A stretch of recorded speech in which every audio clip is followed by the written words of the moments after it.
All right, today we're going to talk about something huge, building unshakable inner strengths. We're diving into 5 powerful principles designed to help you, really take the reins of your inner world. Ever have those days, or maybe even weeks, where you feel like life is just happening to you? Like you're just a pinball bouncing from one thing to the next, constantly reacting to everything around you.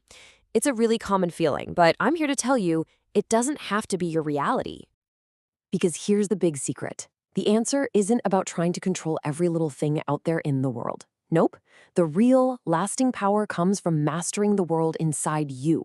It's all about building this incredible internal toolkit that you can take with you, no matter what life throws at you. So, what's in this toolkit we're gonna build? Well, here's our game plan. We'll start by focusing on what you can actually change. Then we'll talk about how to literally become your own best friend. After that, it's about making space for new things, finding that fire inside you, and finally becoming as tough and flexible as bamboo in a storm. Sound good? Let's get into it. Okay, let's kick things off with our very first principle, which is all about mastering your mental power. And that starts with understanding where your real influence is. Our very first tool is probably the most fundamental one, the power of focus. This is all about getting super smart about where you invest your 2 most precious resources, your time and your energy. Okay, so look at this. It breaks it down so clearly.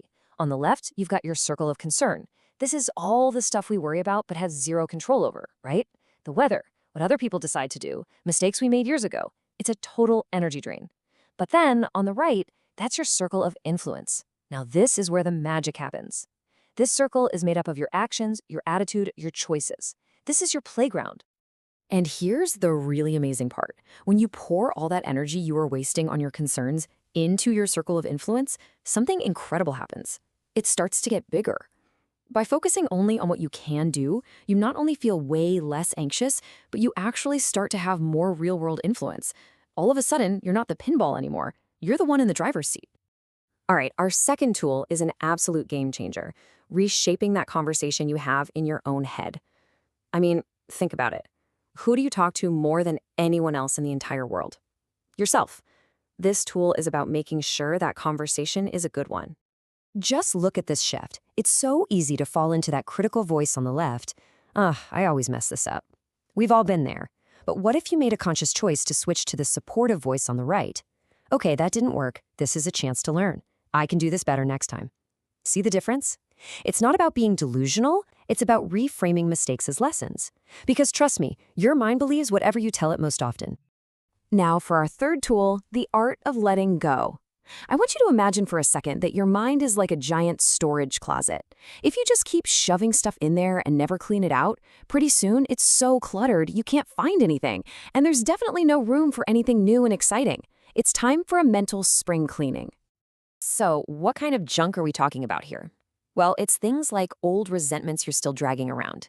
Beliefs about yourself that maybe were true once, but they're just not anymore. Or those relationships that just seem to suck the life out of you instead of building you up. All that stuff takes up precious mental real estate. And here's the thing you've got to remember. Letting go isn't about losing something. It's an act of creation. You're not creating a void. You're intentionally making room for better things to rush in. New opportunities, a real sense of peace, and connections that actually mean something. Okay, tool number 4. This one is all about your fuel source, finding your why. Whenever you feel lost, unmotivated, or just kind of meh, your why is the compass that snaps you right back to your true north. It is the ultimate, never-ending source of your drive. So, what is this why exactly? Well, it's a mix of your deepest core values, your sense of purpose in life, and the positive change you really want to make in the world. It's not about what you do, it's about the reason you do it. And that reason, that's the deep down, powerful fuel that'll keep you going when things get really, really tough. And that brings us to our final tool, cultivating resilience. I absolutely love the metaphor for this one. Picture a huge storm. A big, rigid oak tree might just snap in half under the force of the wind. But bamboo bends. It sways with the wind, and as soon as the storm passes, it stands right back up again. Its strength is in its flexibility. So, how do we become more like that bamboo? Well, it really boils down to three key things. First, build a solid support system of people you can count on. You don't have to do it alone. Second, practice a sense of optimism, not ignoring problems, but believing that challenges are temporary. And third, and this is so important, treat every single challenge as a chance to learn and get even stronger. So there you have it, your complete spiritual growth toolkit. It's all right here. You focus your energy where it counts, in your circle of influence. You reshape that inner voice to be your biggest cheerleader. You clean out the clutter and let go of what's weighing you down. You connect to your deep down why, and you build that bamboo-like resilience to weather any storm. These 5 tools, they all work together to build one seriously powerful foundation inside you. And that leads us to the most important part of this whole thing. Look, knowing about the tools doesn't build the house, right? You have to actually pick them up and use them. So, the question I want to leave you with is this. Looking at these 5 powerful tools, which one are you going to start sharpening today?